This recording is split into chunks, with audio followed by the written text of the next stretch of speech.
My name is John Hughes. I am the Regional Chief Executive Officer for the American Red Cross here with the Greater Lehigh Valley chapter in Bethlehem, Pennsylvania and Northeast Pennsylvania. The Red Cross doesn't engage until we're asked to engage.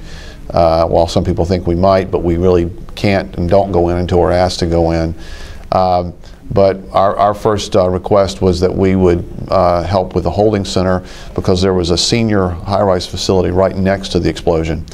And that senior high-rise facility actually, approximately 16 years earlier, had a gas incident there, an explosion. And so some of the residents there remembered that well. Personally, I then got myself ready, and this was, I'm going to say, probably around 10:30 to 11 o'clock at night on that Wednesday night, and went over to that site, which was at the Ag Hall at the Allentown Fairgrounds.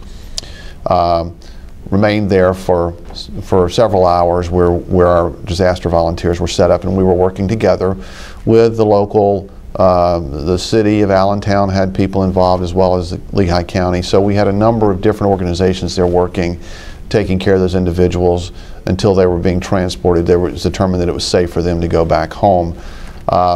But at the same time, we had other people on the scene with our vehicle, providing some aid and comfort to the emergency workers, but primarily we were concerned about dealing with the victims of that disaster, locating those individuals and starting the process of doing the client casework with them.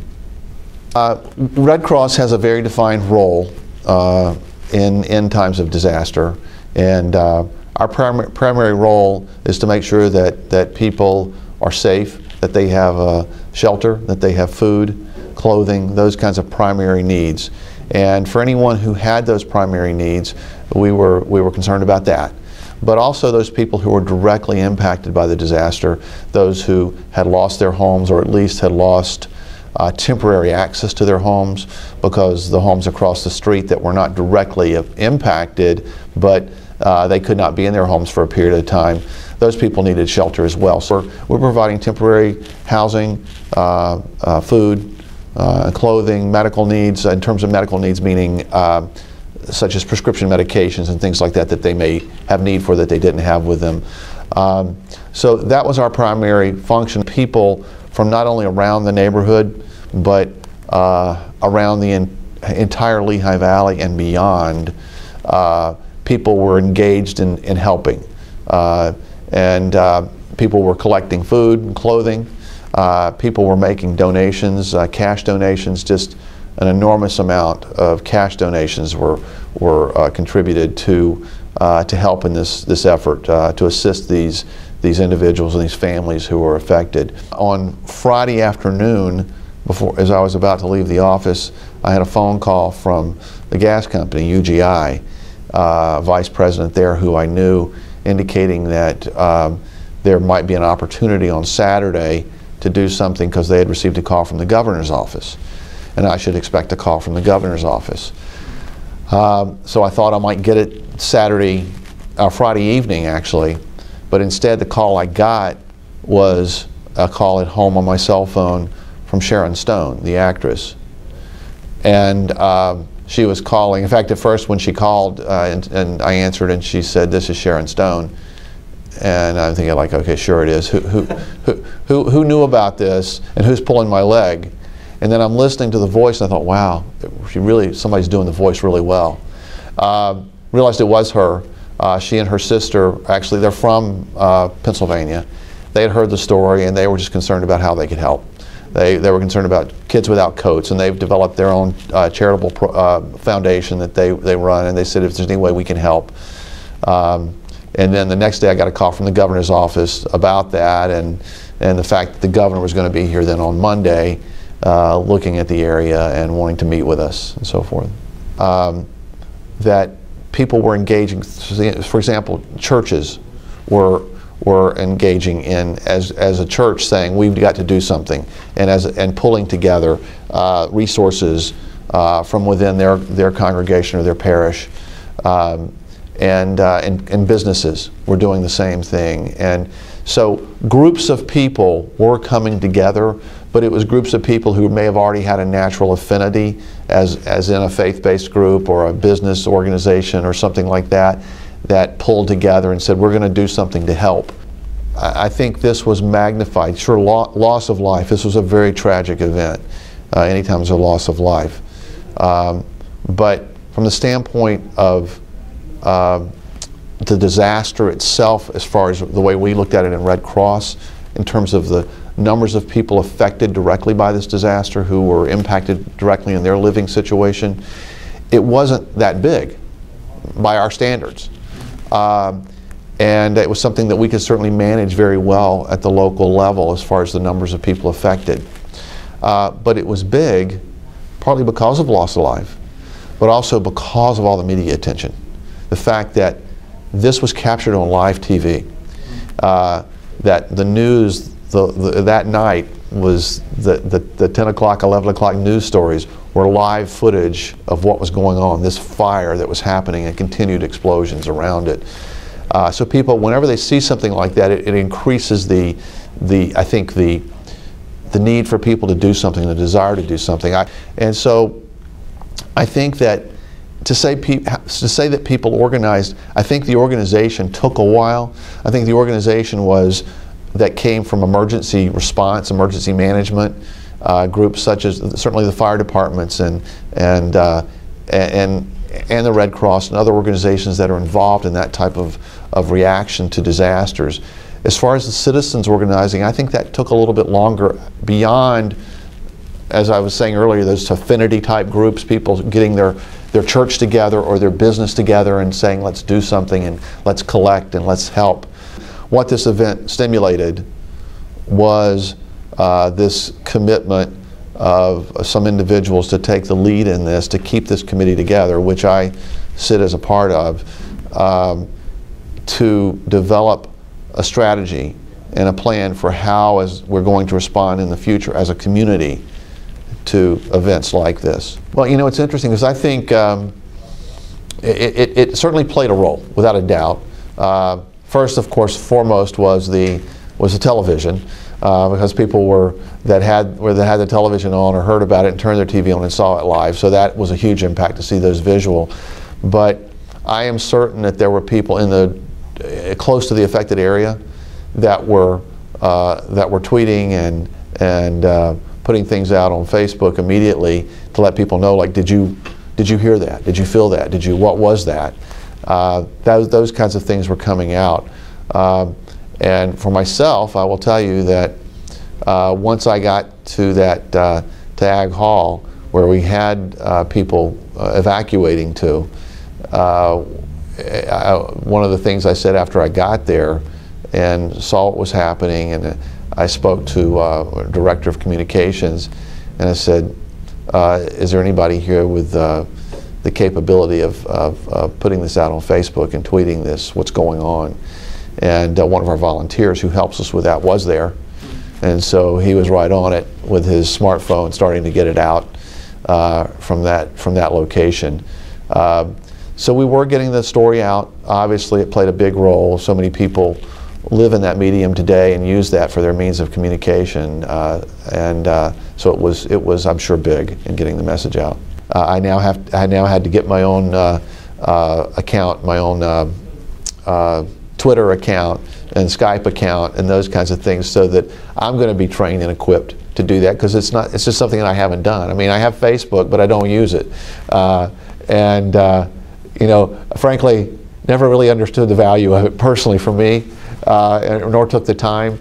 But now that I see that how it can be used as a tool, you know, I'm sure that it's something I'm going to be using more for work purposes. Probably don't know that I'll use it so much personally, but for work purposes, certainly I see that it's a great value.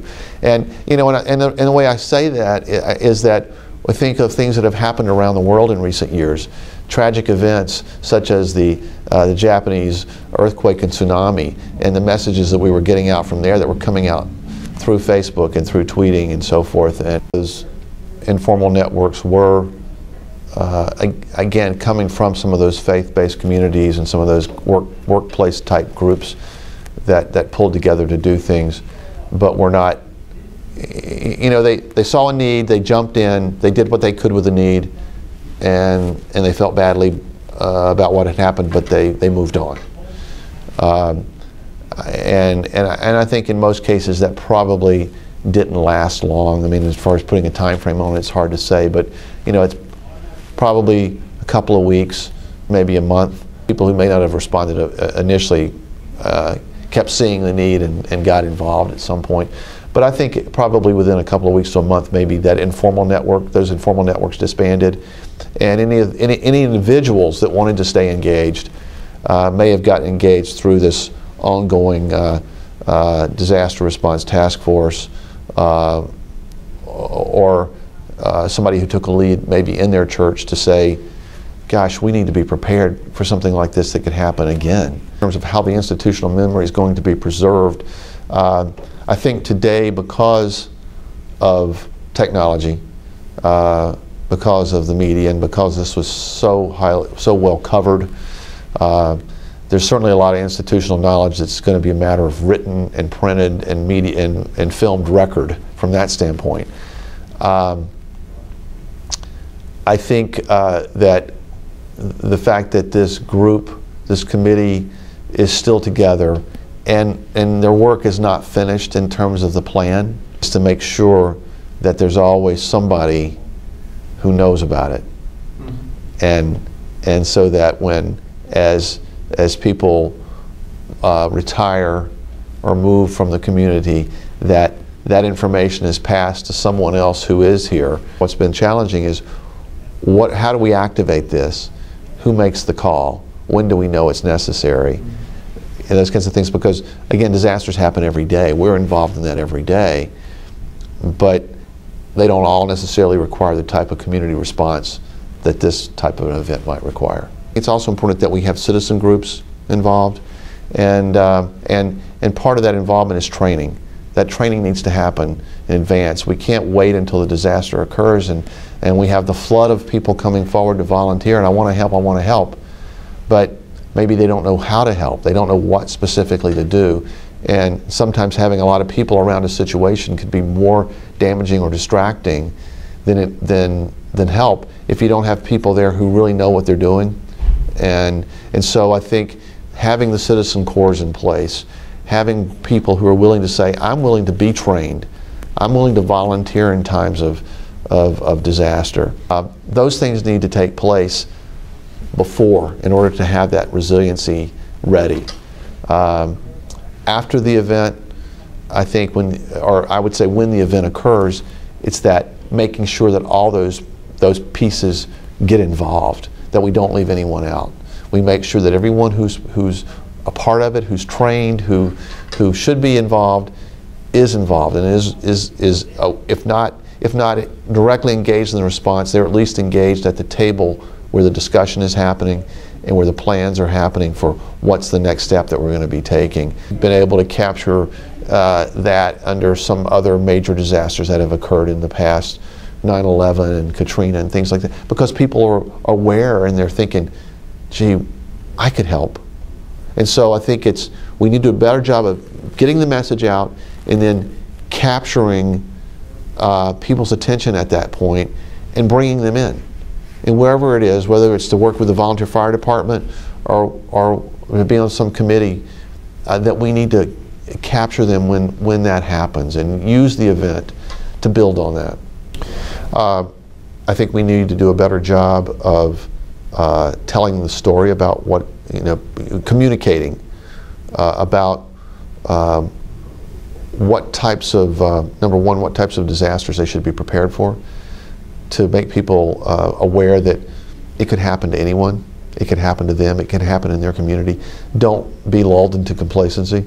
Don't think it can't happen here. I mean, and regardless of who you are, where you live, what your income level is, you can be impacted and affected in some way, and you need to be prepared, have a plan, certainly to take care of yourself and your family, but also to say, if you want to, how can you be involved in helping the community when there is a tragedy, when there is suffering?